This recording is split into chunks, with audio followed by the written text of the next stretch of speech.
కుటుంబం ఇమాన్యుయల్ కుటుంబం భవన నిర్మాణ కార్మికుడు. నా పేరు ఇమాన్యుయల్. నేను విజయవాడ సెంట్రల్ నియోజకవర్గం నుంచి వచ్చాను, 57వ డివిజను.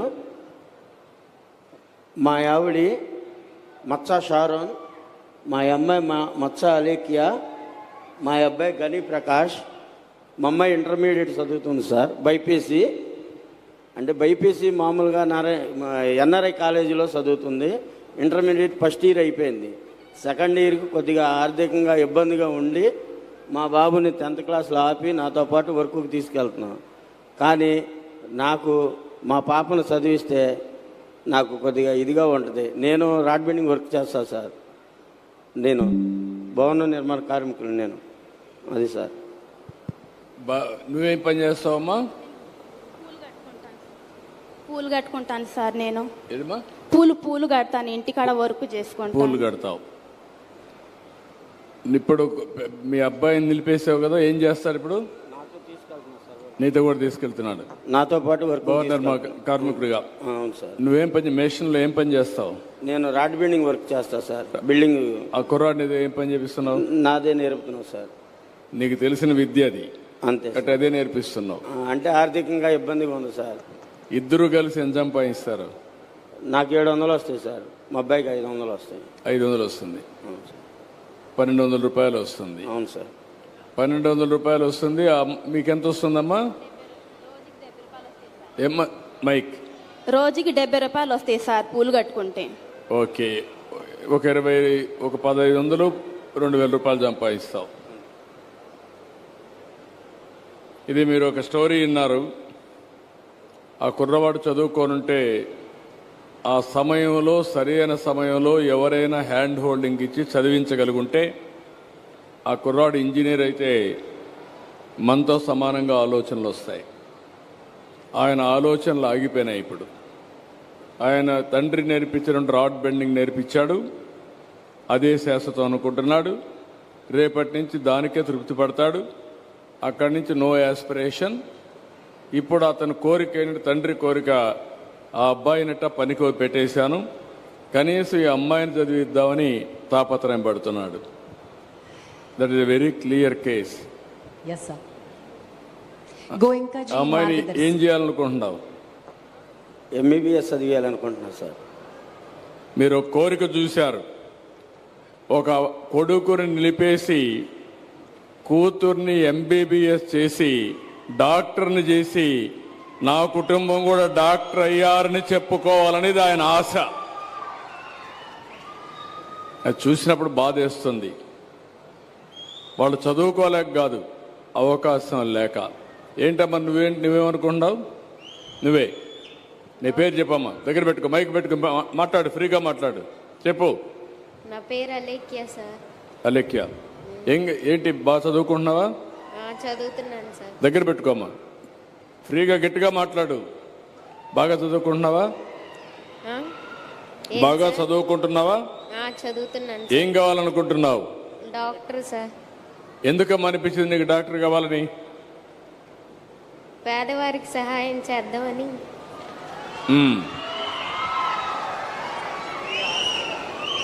ఆ అమ్మాయి ఆలోచన మీరు విన్నారు. డాక్టర్ కావాలి, తండ్రి కూడా చెప్పాడు, ఇరుగు పొరుగు కూడా చెప్పుంటారు. కానీ ఆ అమ్మాయికి ఒక ఆశయం ఉంది. ఆ ఆశయం, నాతో పుట్టినటువంటి పేదవాళ్లకు వైద్య సేవలు అందించాలనేది ఆ అమ్మాయి ఆశయం.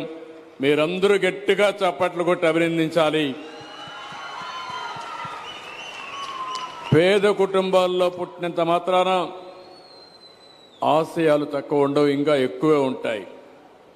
ఓసారి వాళ్ళ జీవితంలో ఆశయాన్ని నెరవేర్చుకోవడానికి సరి అయిన వనరులు లేక, సరి అయిన సమయంలో సరి అయిన సలహాలు లేక వాళ్ళు చేయలేకపోతున్నారు. అది ఆ అమ్మాయి కోరిక మీరు విన్నారు. నువ్వేంటి తమ్ముడు, నీ పేరేంటి? నా పేరు గని ప్రకాష్ సార్. ప్రకాష్, మీ నాన్న నిన్ను రాడ్ బెండింగ్ తీసుకెళ్ళాడు చదువుకోవాల్సిన వయసులో. అంటే డాడీ ఒకరే కష్టపడుతున్నారు కదా, అందుకు హెల్ప్ చేద్దామని. నీకు కోపం లేదా? నాకైతే కోపం వస్తుంది. అంటే కొడుకును చదివించవలసిన సమయంలో మీ నాన్న చదివించలేకపోతే నువ్వు బాధపడేది వదిలిపెట్టి నీ తండ్రిని నువ్వు సపోర్ట్ చేస్తున్నావు. మా అక్కని చదివేస్తున్నారు కదా సార్. మైక్ దగ్గర పెట్టుకో. మా అక్కని చదివేస్తున్నారు కదా సార్. అంటే నువ్వు త్యాగం చేసి మీ అక్కను చదివిస్తున్నావు. సేమ్. నీకేమనిపిస్తా ఉంది? నాకు మా అక్క డాక్టర్ కావాలని ఉంది. అంటే నువ్వు చదువుకోకపోయినా పర్లేదుందా? మీ కుటుంబంలో ఆశ ఆ అమ్మాయిని చదివిస్తే అవును సార్. సంతోషం అని, అంతేనా? అంతే సార్. ఆవిడకి ఇవ్వండి మైక్, మీ మదర్కి, తల్లికి. ఏంటమ్మా నువ్వు కొడుకును చదివించకుండా కూతురు చదివిస్తానంటావు? సార్ మా ఇంట్లో పొజిషన్ అలా ఉండి నేను అలా 10th లోనే ఫీజులు కట్టలేక అలా అమ్మ నేను కూడా నాతో పాటు పనికి వెళ్తానమ్మా అని చెప్పి అన్నప్పటికి నాకు చాలా బాధ వేసింది సార్. ఏం మాట్లాడలేకపోయావమ్మా? అందరూ చర్చ చేశారు ఇంట్లో, అందరూ కూర్చొని మాట్లాడుకున్నారా? మాట్లాడుకున్నాం సార్. మాట్లాడుకున్నారా? పిల్లలిద్దరిని కూర్చోబెట్టి భార్యాభర్త మాట్లాడుకున్నారా? మాట్లాడుకున్నాం సార్. నలుగురు మాట్లాడుకొని నిర్ణయం చేశారు. అవును సార్. బాధేస్తుంది. ఆ తల్లి బండ బాధ మీరు చూశారు. ఒక్క నిమిషం. నా కూతురు డాక్టర్ కావాలి, కొడుకు కూడా బాగుండాలి, కానీ కొడుకు చెప్పినప్పుడు నేను త్యాగం చేస్తాను అక్క కోసం, ఇద్దరి జీవితాలు బాగు చేయలేం కాబట్టి కనీసం ఒకరి జీవితమైనా బాగైతే సరిపోతుంది. అక్కను ఎంబీబీఎస్ చదివించడానికి నేను రాడ్ బెండింగ్కి వెళ్ళి మా తండ్రితో సమానంగా డబ్బులు సంపాదిస్తానని చెప్పాడంటే ఆ తండ్రి ఇప్పుడు కూడా కళ్ళలో నీళ్లు పెట్టుకున్నది. అయిష్టంగా ఒప్పుకున్నాను, మనసు చంపుకొని ఒప్పుకున్నాను. కనీసం ఒక్కరినైనా చదివిస్తే అది చాలును ఆనందపడ్డానని ఆ తల్లి చెప్పినప్పుడు తల్లి యొక్క బాధ మీరు అర్థం చేసుకోవాల్సిన అవసరం ఉంది. ఇది ఒక కుటుంబం యొక్క బాధ కాదు, ప్రతి ఒక్క కుటుంబంలో ఉండే ఆలోచనలు, బాధలు, యాస్పిరేషన్స్.